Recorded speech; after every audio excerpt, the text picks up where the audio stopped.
वशिष्यते। ॐ शान्ति शान्ति शान्तिः।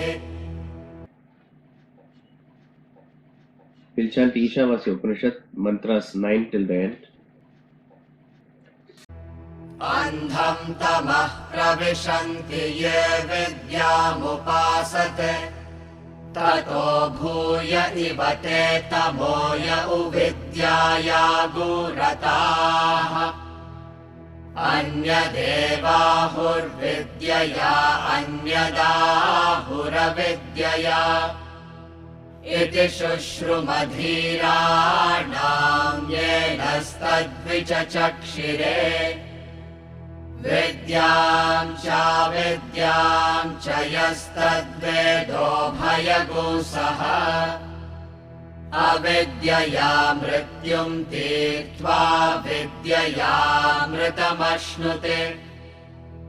अन्धं तमः प्रविशन्ति ये सम्भूतिमुपासते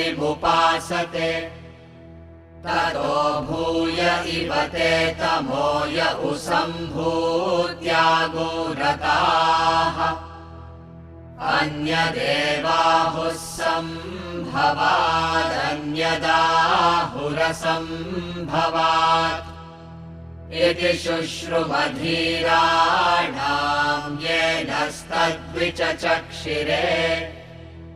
सम्भूतिं च विनाशं च यस्तद्वेदो भयगुसः विनाशेन मृत्युं तीर्त्वा सम्भूत्यामृतमश्नुते। हिरण्मयेन पात्रेण सत्यस्यापि हितं मुखम् तत्त्वं पूषन्नपावृणु सत्यधर्माय दृष्टये। पूषन्ने कर्षेयमसूर्यप्राजापत्यव्यूहरश्मीन् समूहतेजो यत्ते रूपं कल्याणतमं तत्ते पश्यामि। योऽसावसौ पुरुषः सोऽहमस्मि। वायुरनिलममृतमथेदं भस्मान्तर्गुं शरीरम्। ॐ क्रतो स्मर कृतगो स्मर क्रतो स्मर कृतगो स्मर। अग्नेनय सुपथाराये अस्मान् विश्वानि देववयुनानि विद्वान्। युयोध्यस्मज्जुहुराणमेनो भूयिष्ठां ते नम उक्तिं विधेम।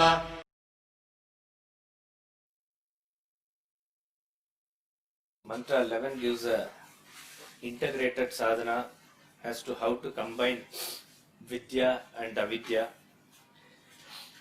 As we are doing the karma, bhakti, jnana in the world which pertains to the world, therefore the interpretation of Avidya here is the practices that we do in the world, but it is done in collaboration with Vidya, which means the subtle intellect is pegged in the thought of the self, and while you are at that, you can perform all the karma, bhakti, jnana. If you do that, what you perform in the world as these actions, they help you to cross over the death, which is interpreted here as relative immortality. All the karma that you do will make you powerful in the world, famous in the world, and then you are known for a longer period of time. That means you live forever. That is called as crossing over death. And attaining immortality refers to the merger with the Supreme Self, which is your original nature, and that is obtained through knowledge of the Self. The waking state, knowledge of the waking state gives you the absolute immortality of the waking state compared to the dream. Like that, it is the knowledge of the Self that gives you the absolute immortality. So one has to have that idea of open eye meditation first. In the sense, as you function in the world, one aspect of your personality must be constantly pegged to the self. Then you carry out any activity, you will not get involved in those activity. So therefore, if you pursue only avidya, it is obviously blinding darkness. If you are pursuing the spiritual path without the idea of goal, then you don't know where you are going, then it is greater darkness. But if you are combining these two, that is the right approach. Just draw a parallel here to part 2, mantra 4 of Kenopanishad. That's the same idea is given there. Atmana vindate viryam, vidyaya vindate amritam. Here also he says, vidyaya amritam ashnute. Vidyaya vindate amritam, atmana vindate viryam. By invoking the consciousness in every experience, you are able to gain power in this world. And if you continue to do that, you are pegged on to the Supreme Self, and by that you are able to gain immortality. The same idea is given there. Now, another way of looking at this mantra is karma, bhakti, jnana and all other practices up to the stage of meditation can help you remove the vasanas. It is the vasanas that drive us to this world of birth and death. When you have karma to finish off that karma, you are given birth. In that, if you add more karma, then you are continuing with more births. So the cycle of birth and death continues. So what really takes you away from this cycle of birth and death, how do you cross over death, is that by not accumulating further vasanas, and existing vasanas is exhausted. That is done by the practices in the world, which is up to the level of meditation. And by doing that, you come to the end of your journey by the actual cause for vidya is the knowledge of the self. In other words, karma, bhakti, jnana and meditation and all other practices is not the real cause for self-realization. The pole vault example, in that the pole only propels you up to that point, but you will remember that you cannot cross it with the pole. So, if self-realization is got out of some sadhana, if it is got out of karma, if it is got out of bhakti, or it is got out of classes like this, or your contemplation or even meditation, whatever is obtained through certain effort has a limited value. It can be very long also, but still it is a finite value. After the effect is over, it will again go back, again you have to try to gain it. But self-realization is not like that. It is not attained by anything. It is there already. You are just opening your eyes to that, that's all. So it is, in Mundaka Upanishad we will study that it is uncreated, is not caused by anything. So if at all you want to say the cause, it is the knowledge of the self. In other words, to say that waking state's knowledge gives you the liberation from all the thraldom of dream state, like that you can say. So like that, immortality is attained by vidya. So you need to do the practices up to that point, then cross over by the knowledge of the self. So the actual cause of realization is knowledge of the self only. Thirdly, as we said about Adi Shankaracharya's interpretation, it is also more or less the same. It is not different from this. You have to do nishkama karma. He defined avidya with reference to karma and vidya with reference to upasana. So we said mere karma without any bhakti, without any upasana, is going to give you very limited fruit. You will go to Swarga, maybe enjoy the fruits and then come back, and again you are going to do this. But if you are going to combine upasana with the karma, so a person merely who does upasana and he leaves all the karma where he is in a stage where he is not supposed to, that is also not going to yield him any result. Rather, he says that is greater darkness. So combine the nishkama karma that you do along with the upasana. So what does karma do is that this nishkama karma burns all the vasanas. When you are able to fix an ideal and work in the world, you are not depositing further vasanas in that area. So you are annihilating the cause of future births. So that way you are crossing over the death. And upasana purifies your mind completely and makes you eligible for the knowledge of the self. In that sense. So if you combine these two, you are able to cross over the birth and death cycle and you are able to attain the immortality also. It's a very fabulous verse. Rest of it is meant for our own contemplation. What is interesting in mantras 9 and 11 is, in mantra 9, he uses the pronoun te. Te means they. They who pursue avidya and they who pursue vidya, he says. It is given in plural. In mantra 11, he says, he who. What does that mean?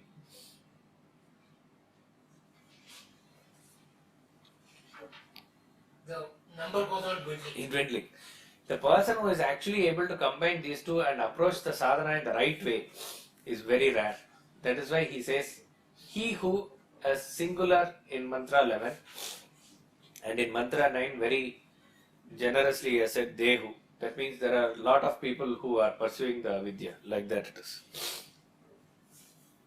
He who knows these two, avidya, ignorance, and vidya, knowledge together, having overcome death through avidya, attains immortality through vidya. We'll chant mantra 12 twice. अन्धं तमः प्रविशन्ति ये सम्भूतिमुपासते ततो भूय इव ते तमो य उसम्भूत्यागोरताः अन्धं तमः प्रविशन्ति ये सम्भूतिमुपासते ततो भूय इव ते तमो य उसम्भूत्यागोरताः. Those who worship asambhuti, matter, enter into blinding darkness. But those who revel in sambhuti, origin, enter as it were into greater darkness than that. Mantras 12, 13 and 14, almost verbatim repetition of mantras 9, 10 and 11. You will see very few changes and the important words are changed, that's all. It is a sort of a parody. But the basic meaning that is to be conveyed is the same. So let there be no confusion. In mantra 9, he used the word vidya and avidya. In mantra 12, he uses the word sambhuti and asambhuti. Mantra 10 again vidya and avidya. Mantra 13 sambhava asambhava. Same. Mantra 11 vidya and avidya. Mantra 14 sambhuti and vinasha. Instead of asambhuti, he uses the word vinasha.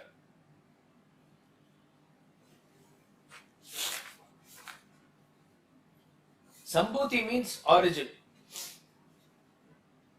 Origin means it is causeless cause. It is referring to the self only. In Sanskrit is opposite. Asambhuti means non-sambhuti. So asambhuti refers to matter. And since matter is perishable, he uses the word vinasha in the third mantra, which is the 14th mantra. So if you fit in those words, the meaning are the same. There is no absolutely nothing to get otherwise confused about here. So perishable matter is called as vinasha, or it is called as asambhuti also. Sambhuti means origin, which is the self. Now the question arises as to why is he repeating the same thing? There could be a couple of reasons. One is this is a very subtle concept. Wherever some subtle concept is introduced, repetition is there. This technique we have seen in Gita also, that wherever any important point has to be conveyed, a subtle matter has to be conveyed, then he uses probably the same thing again and again. For example, in chapter 1, 2 times it comes Senayor Ubhayor Madhye. Senayor Ubhayor Madhye means in between two armies. Same term. Chapter 2, verse 10. There also he says Senayor Ubhayor Madhye. That means, why is he repeating it again and again? There is a very important message there. What is the message? That the Bhagavad Gita is given in between two armies. What is the big deal in giving in between two armies? Bhagavad Gita is Brahma Vidya, is self-knowledge. Self-knowledge can be given only if you are distanced from both positive and negative tendencies. That means you are taking a middle path which is beyond punya and apunya. Pandavas represent the righteousness or the punya by doing which you gather more of righteous vasanas. Kauravas represent the negative or papa karma by doing which you are gathering more and more of such type of vasanas. If you are pursuing the knowledge of the self, you have to distance yourself from both. Punya apunya vivarjita pantaha, says Shankaracharya and Bhajagovinda. So that message is given there. Similarly, in chapter 2, verse 64, he says, Atma Vashye Vidhe Atma. Both are same, self-controlled. He says, if a self-controlled person is self-controlled, Atma Vashye Vidhe Atma. Why should a self-controlled person be self-controlled? There's again a very subtle message there, that there are two types of self-control that he's talking about there. So these are indications. These are very small indications as to why it is given. Another point of repetition could be that this is a very important concept also, not just subtle. So it needs to be hammered in our heads very strongly. In Kenopanishad we saw that 5 mantras continuously. He said, Tadeva Brahmatvam Vidhi Nedam Yadidam Upasate Yen Manasana Manute Yenahur Manomatam Tadeva Brahmatvam Vidhi Nedam Yadidam Upasate. This Tadeva Brahmatvam Vidhi comes again and again and again, 5 times, where we know brevity is the style of Upanishads. Why it is given there? The concept that he is trying to drill in part 1 of Kenopanishad is very, very important. So here also, this concept of Vidya and combining them both to attain self-realization is a very, very important concept. In order to hammer that idea, maybe it is given. Couple of words are deliberately changed, maybe for us to think about. Why it is given, just for us to think about. As I said, one need not deviate from the basic meaning. But there is a slight alternate way in which we can look at it. As I am saying, the direction is the same. But the shift of focus here is, with reference to Shankaracharya's commentary, we said Vidya and Avidya are referring to Upasana and Karma. Okay, there both the concepts are taken and explained separately.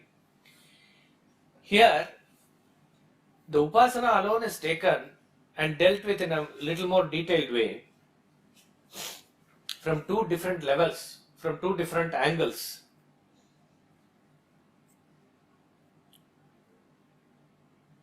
In our concept of worship, various people worship various gods.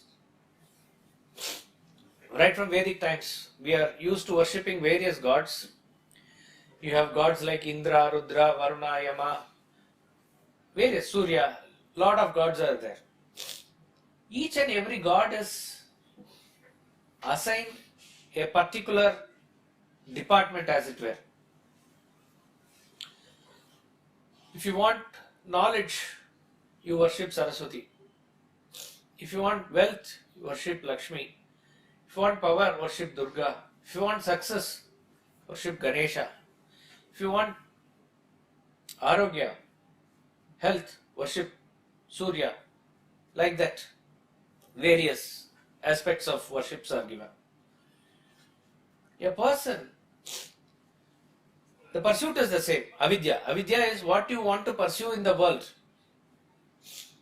That pursuit, you can attain it through hard work of karma also. You can attain it through worship also. It's very interesting to note what really gives you whatever you are seeking for.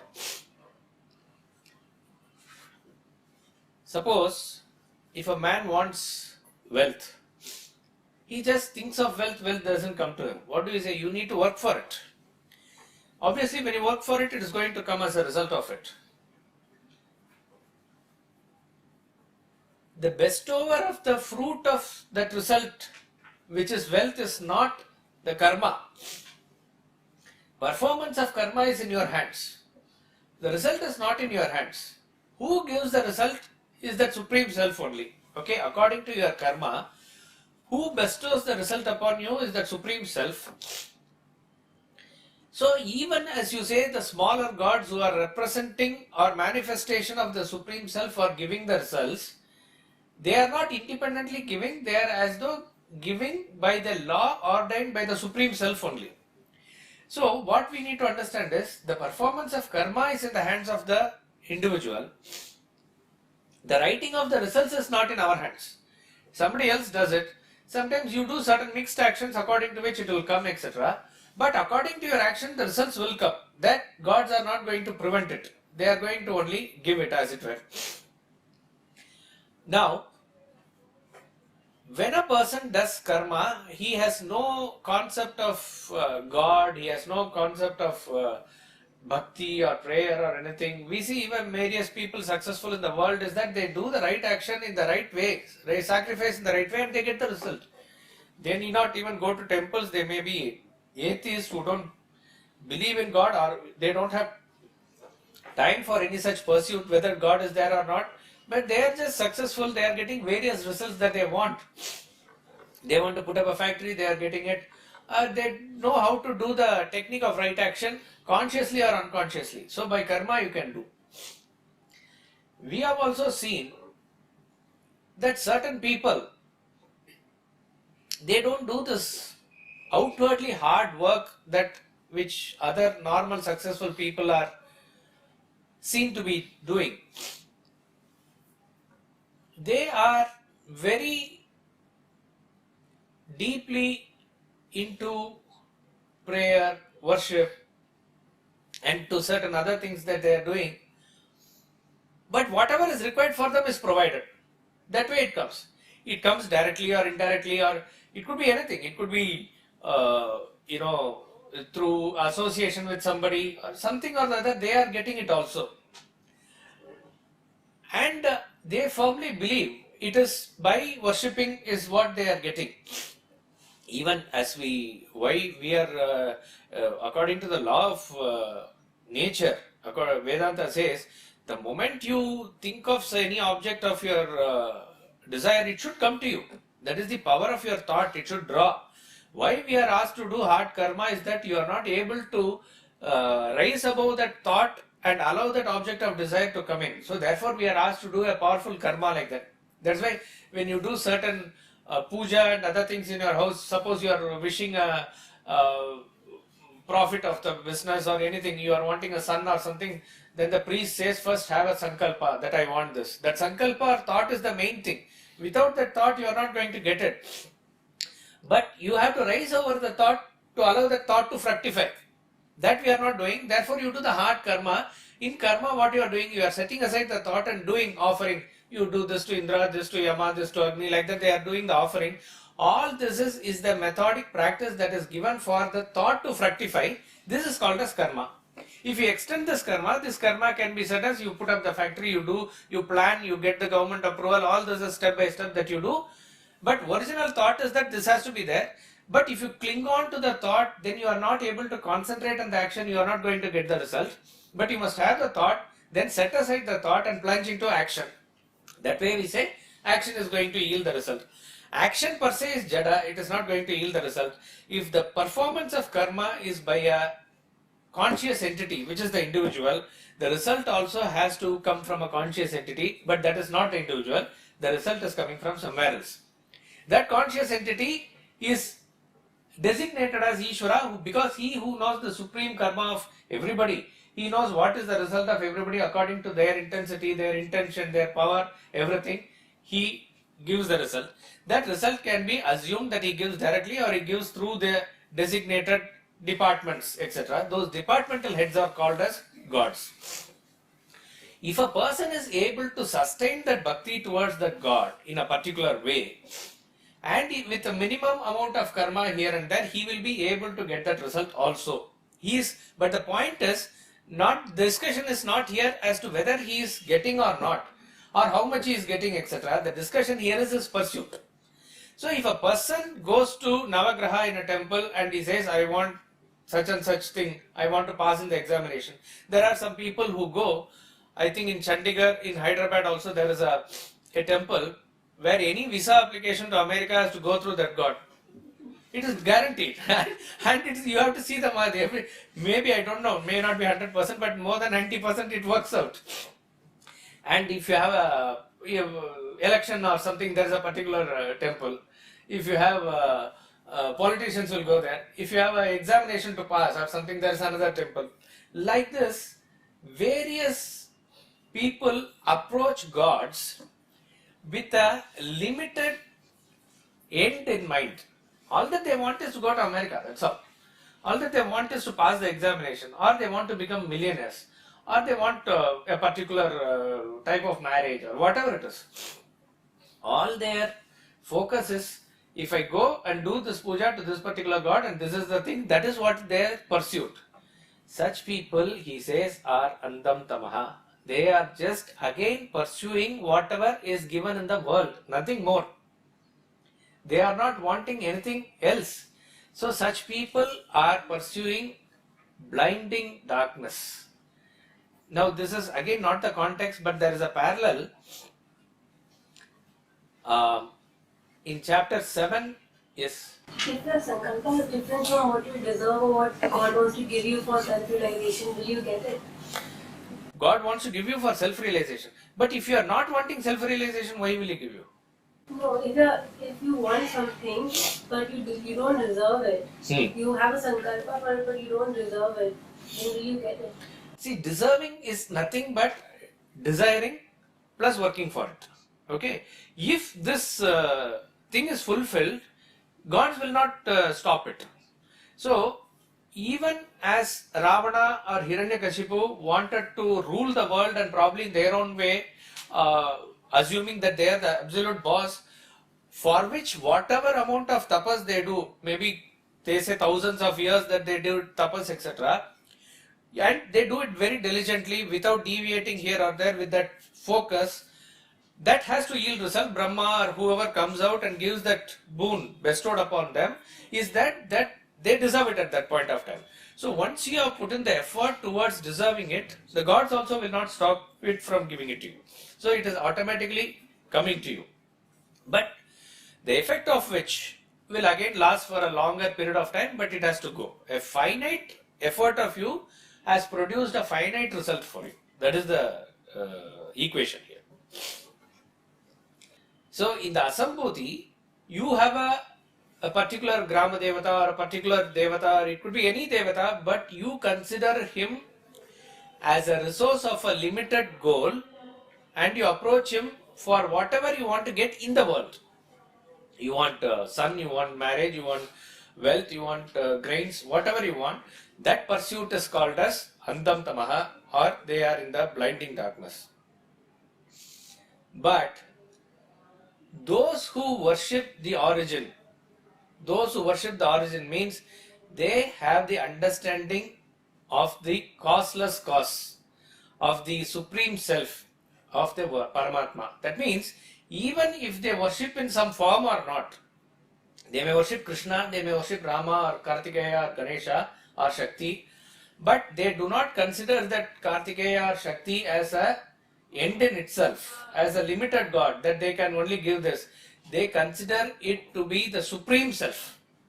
What they are worshipping as Durga or Shiva is actually the totality. It is the supreme self.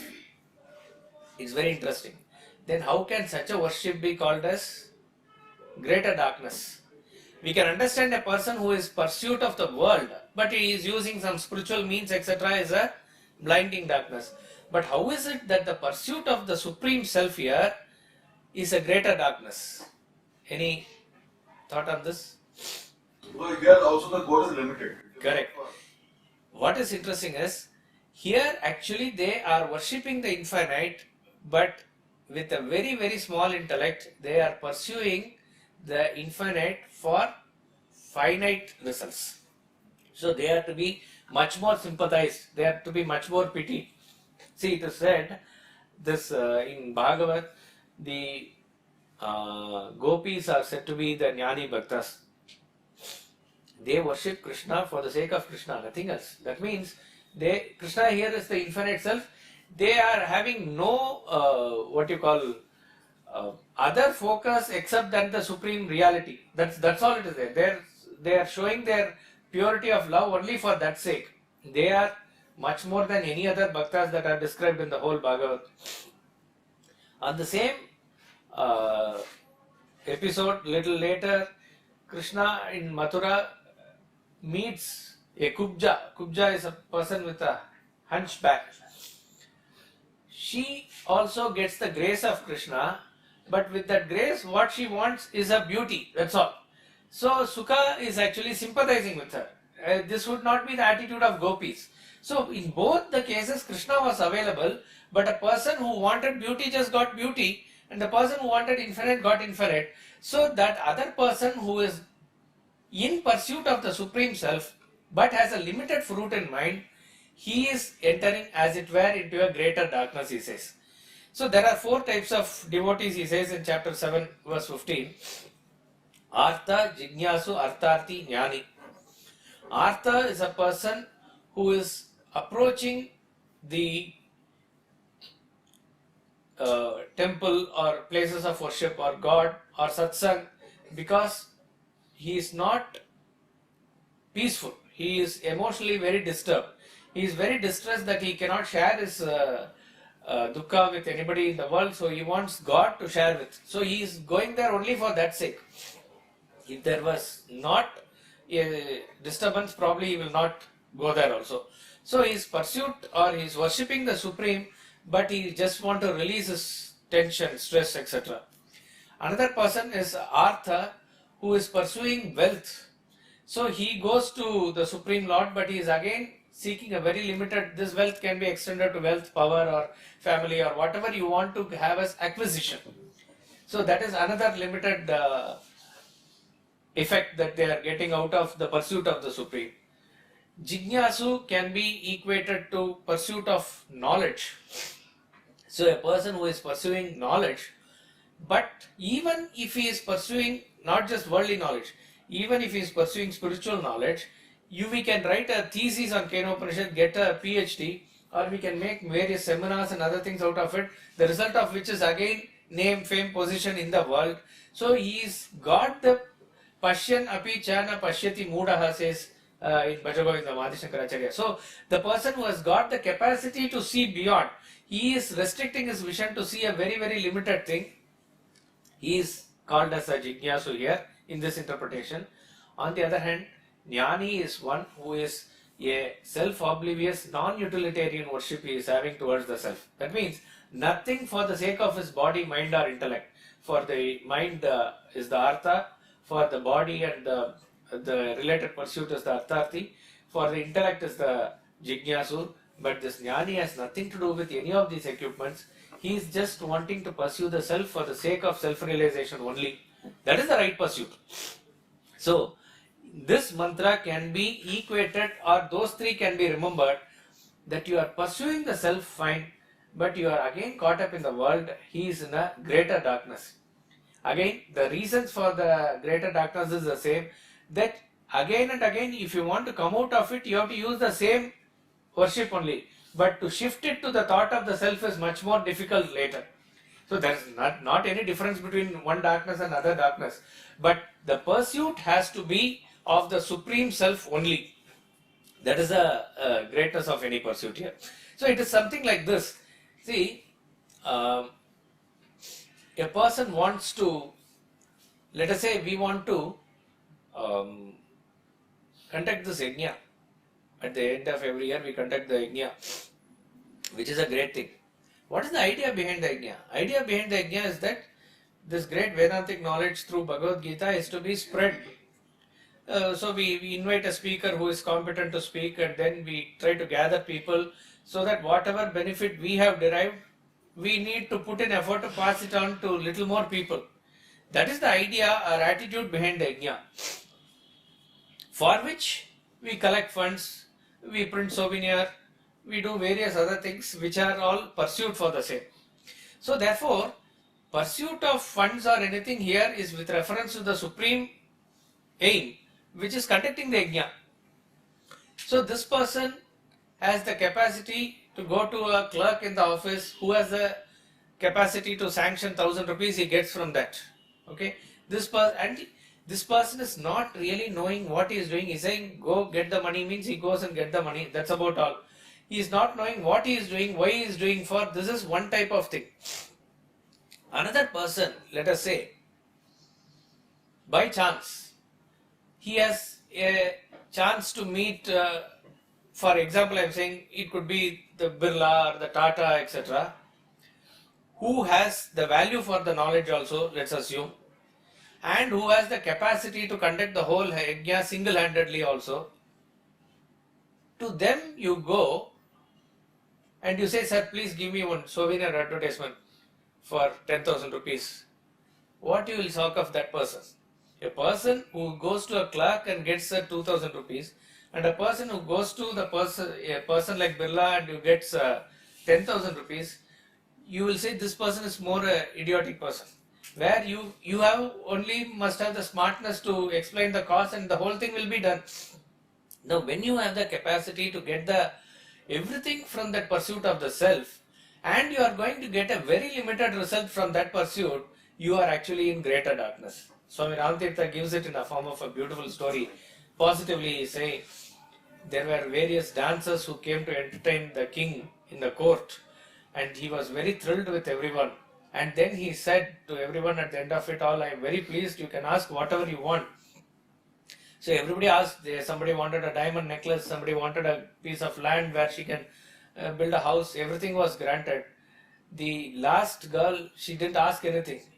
So the king said, he insisted, anything means anything you can ask, I will give. So she said, I want you only. So she got herself married to that king. That is the right way. Once she has got herself married, she is the queen. She owns everything. That must be the attitude. So in other words, when you are pursuing the self, what will you not get? What will you not get? You will get everything. The moment you have the person who is bestowing all these fruits itself in your hand, what else do you actually need? So if a person is oblivious to this and he is pursuing a very limited fruit in the world, he is actually a very gullible person. So that person has to be pitied more. So therefore he is saying that he is in a greater darkness here. Yeah. So at my level, when I meet people who I consider to be very enlightened, they are enlightened, not only considered by the society. But obviously, most of them, I would say rather all of them have a limited goal again, finite goal. So if I start thinking that they are heading into blinding darkness, or for that matter, they're not on the right path, so my thinking will become negative.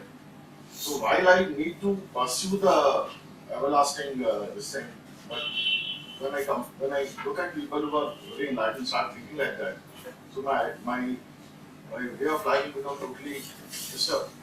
No. The point is, again, you are contradicting yourself by saying when you say they are enlightened and they are pursuing very limited things, how can they be really enlightened? All that you are saying is, you are inspired by certain people, but they are not maybe the highest. They are something higher than you, which is fine. See, all that you can learn from every other person which is inspirational is fine. But the pursuit of that learning is also through the knowledge only. So you are wanting to get inspired and pursue whatever they are doing, and you want to maybe even exceed them and do further, is based on what? Is based on this knowledge only. Otherwise it becomes a limited end by itself, that you can build a hospital or you do certain things even unselfishly. It is not an end in itself. That will only give you certain amount of benefit. It will give you certain punya, nothing beyond it. So you need to go beyond that also. You can use them as a, when I say use them, not in a selfish way, you can use them as inspiration, you can use them as guidance in certain areas, but they cannot be the absolute that you are pursuing. Yes, sir. When you talk about Artha, there was an Artha called Draupadi. There was an Artha called Gajendra. Is there any difference between the two? Gajendra wanted probably Mukti. Draupadi wanted only, her present troubles to be gone. Gajendra also did not want Mukti. He was also in a distress at that point of time where he called. But obviously because of all his previous karma which was over, he was given the Mukti also. Because he was a great king before where he had done all the sadhana. That is the story. But the point is, when we discuss Draupadi or Gajendra in this context also, we cannot just categorize them as Artha Bhakta only. See that in a Sabha where everybody is not in their proper frame of mind, even the right people like Bhishma and Drona, where even Pandavas were in the mode of gambling and lost themselves, in such a Sabha where by nature she tried to protect herself and could not do, she is calling for help of the Supreme, where she believed Krishna to be the Supreme Self itself. So it was because of that distress call that Krishna says, I am indebted to this family forever. Like that he says. Though the point of calling was Artha, Draupadi is much, much higher than that. Gajendra is also much higher than that. Obviously, that he is taking the flower daily is also to worship God only. All those past vasanas don't go away from him. But in both cases, the essential lesson is surrender. Absolute surrender is what is going to get you out of the situation. That is the lesson that we learned. Sir, in continuation to what he asked me, Draupadi has completely surrendered at that time and she has received his support. But subsequent to that, what we are seeing is that, okay, she doesn't ultimately achieve the self-realization, although she is the one who can really surrender to him. In that context, so that is also a limited goal she had at that. Yeah, if you look at it that way, it can say it's limited. But when it comes to characters like Draupadi or Arjuna, we don't talk about self-realization, etc. because they are given even as amsha of great devas and devatas. So this should not be compared with any normal human pursuit itself. So that is completely different. But at that point of time, her surrender was complete. So the lesson for us is, irrespective of whether we are at any level of our spiritual evolution, at any point of time where your mind gets completely surrendered to that self, then you lose that individuality even temporarily, you become the infinite. That is why finite efforts of Dushasana could not uncover infinite who was represented by her sari. It can never, it kept on growing. So the finite efforts cannot uncover the infinite. The mortality and getting the absolute mortality. After mortality, it is possible for a person to endeavor, for his own endeavor, he can reach the absolute, or intellect, by intellect, using intellect, he can go there. Relative immortality has nothing to do with, the absolute immortality has nothing to do with your intellect or any effort for that matter. Absolute immortality is the original state. It is not a result of any sadhana. So that is why even in meditation, finally you say that you fix the single pointed thought, go into the chanting, go into the silence. You can only maintain the silence. What happens after that is not in your control. Mahashuchaha says, I grant, yoga kshema mahamyaham. I give yoga and kshema is given. So that absolute immortality cannot be got by any effort. So intellect is out of question. Relative immortality here he is talking about is that you are not dead even after your body is gone. You are living through your work for ever or for longer time. That is through all the efforts that you have put using your intellect and other faculties. That is the relative immortality. Those who worship Asambhuti matter enter into blinding darkness.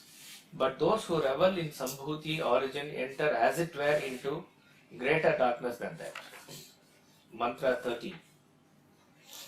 अन्यदेवाहुः सम्भवादन्यदाहुरसम्भवात् इति शुश्रुमधीराणां येनस्तद्विचचक्षिरे अन्यदेवाहुः सम्भवादन्यदाहुरसम्भवात् इति शुश्रुमधीराणां येनस्तद्विचचक्षिरे. The wise have declared that the result of Sambhava origin and Asambhava matter are distinct and different. Thus have we heard from those who have expounded that to us. Again, we have to feel the humility of the great masters who says that all that is given to us by the great masters. They are attributing it to their masters, though a very great idea is, put forward by them. What this mantra says is, as exactly in mantra 10, in real terms, the result you obtain out of limited worship is different. The result you obtain out of worshipping Paramatma is different. In other words, with limited worship, you can get everything up to the level of Brahmaloka also. That is the highest. Brahmaloka is the highest, where Brahma resides. That is the highest point of heaven. So depending on all your upasana and various types of worship, you can get various results. All these results are terrestrial. In chapter 9 that we are chanting now, later it is going to come, Kshine Punye Martyalokam Vishanti. After all your punyas are exhausted, you fall back from heaven into the Martyalokam. That means you have not crossed death, you will come back again here. Again in chapter, 8, he says, A Brahma Bhuvana Loka Punaravarti Arjuna. Up to Brahma Loka, O Arjuna, Punaravriti. Punaravriti means you will come back again. So, it is technically said up to karma will take you up to Swarga Loka, and then upasana will take you up to Brahma Loka. All this is subject to return. So till we are crossing over to the self-realization, all this is subject to return. So therefore the pursuit of asambhava, which is matter, is a path of return. But if you pursue Paramatma diligently and properly, that result is different. You will get this self itself. So therefore this mantra is very clear. Whatever is the result that accrue to person who is pursuing matter is different. The result that accrue to a person who is pursuing spirit is different.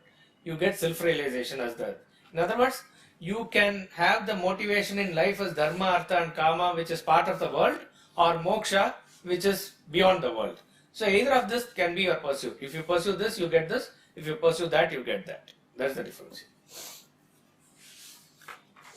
Mantra 14. Sambhutim cha vinasham cha yastadvedo bhayagosaha vinashena mrityum tirtva sambhutyamritamashnuti.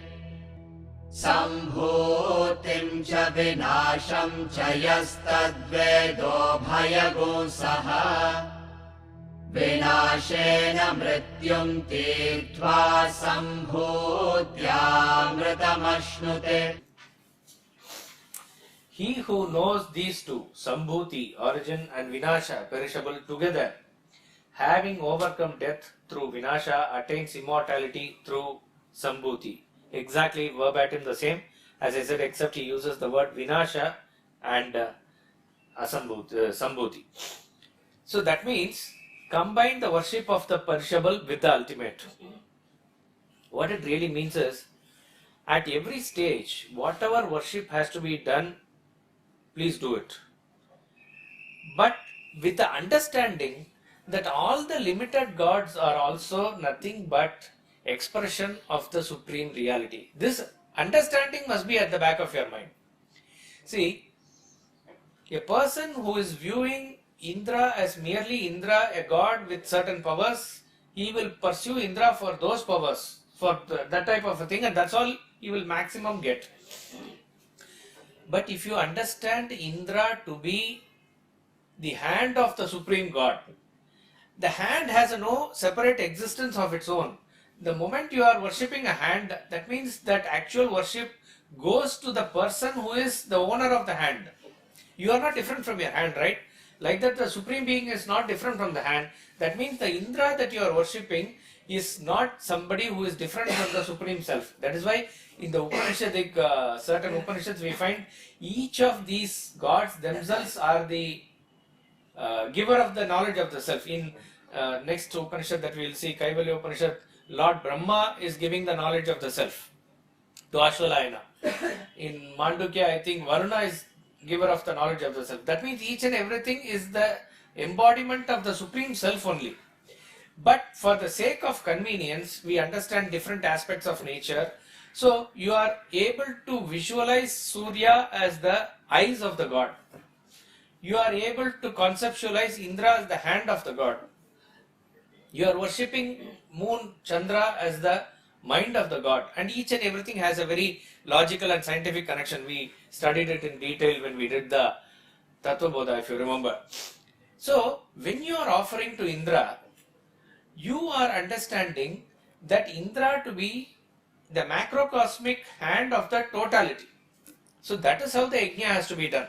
So when in yajna, what do? We put ahuti or ghee into the fire and you say Indraya Swaha. Indraya Swaha means let it go to Indra. Indraya idam namama. It is not for me, it is for Indra. Though in the Sankalpa first, whatever you say, the attitude of doing the sadhana or doing the yajna is that it is not for me, it is for Indra. And who is Indra? Indra is the Supreme Reality's hand.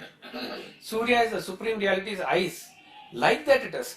So if you are able to invoke that Supreme Reality through each and every worship, and at your stage, suppose if you are a Grihastha and you need to pursue certain things in the world also, but you are not divorcing that thought of the Supreme Self as you are pursuing this, that is the right form of sadhana. In other words, you cannot leave the dharma, artha and kama at the present stage and directly jump into moksha. That one needs to be at a very, very high level of sannyas. You must be there where you are absolutely renounced with reference to everything in the world and you pursue that. For them, this mantra doesn't apply. But it applies for all of us because you do. So, even in a very layman's language term, when a person is worshipping Grama Devata or whatever, a person is calling you for worship in his flat, he is doing some Kali Puja or something, you go there and participate and do what has to be done. That's about all. But in and through, you are remembering that Kali that is there is not just a deity which is meant for what they are worshipping, but you know it is for representing the Supreme Reality. So in this way, if you are able to combine the perishable with the imperishable, if you are able to, so even as you are pursuing certain things in the world, if you are able to oblate it to a supreme goal, if you are pursuing knowledge, that knowledge is for me to go towards the self. If a person is being in politics, wanting to do service through that, and that is not an end in itself, he wants to attain self-realization through that. If a person is wanting to put up a factory, gather profit and everything, it is by which he will do more karma yoga and wants to go towards self-realization, that attitude. So by which you are combining the worship of both perishable and imperishable. By following the perishable, you are crossing immortality. In other words, when you are doing that way, as I said, Indra, Namama, etc., you are burning your vasanas and you are creating all the necessary things which will not push you back into the death and birth cycle. So you are crossing death. By the thought of the self, you are ultimately going to get self-realization. In other words, through whatever means you do, the ultimate self-realization is bestowed by the Supreme Lord only. So by worshipping the self, you attain the self. In the same 9th chapter, Krishna is saying, those who worship nature, go to nature. Those who worship Pitrus or the forefathers, they go to the Pitrus Loka. Those worship, whoever is worshipping whatever, he is going to that Deva, Yanti Deva, who are worshipping Deva, they go there. Mad Bhaktya Yanti Mamapi. Those who worship me, come to me. So finally, your thought of the subtle intellect behind all worship is that I am going to get that self-realization only. With this thought, when you worship, you are finally getting that. So this is a combined pursuit. This is called as a integrated sadhana. So let your worship of each and every god or goddess be wholesome. You need not reject that god or goddess or anything, but when you worship that god or goddess, you have to look at the totality picture and not look at it from a limited point of view. This is the difference here. Such a person is very fulfilled in the world. He crosses death, and that is nothing that he needs to enjoy further in the world. So there is no question of him coming back into the world. Through knowledge of the self, he attains immortality. A very fantastic truth. He who knows these two, Sambhuti, origin, and Vinasha, perishable, having overcome death through Vinasha, attains immortality through Sambhuti. So what I suggest is this mantra 9, 10, 11 or 12, 13, 14, both are same. Try to gather your own points and try to write a paragraph on each of the mantra by yourself. That will probably give a indication as to the clarity of our studies. Not only that, it will make you more clear with reference to your own pursuit also. What you really want to achieve and why you want to achieve, this thing will be more clear. So anything that is divorced from the thought of the self is only cautioned as darkness. Per se, nothing is apart from divinity. But how do you combine that and oblate to divinity is the key. So with objectivity, with the thought of the self, if you are able to pursue anything in the world, that pursuit itself becomes divine. We'll conclude with the bhajans here.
Purnamadah Purnamidam Purnat Purnamudachyate Purnasya Purnamadaya Purnamevavashishyate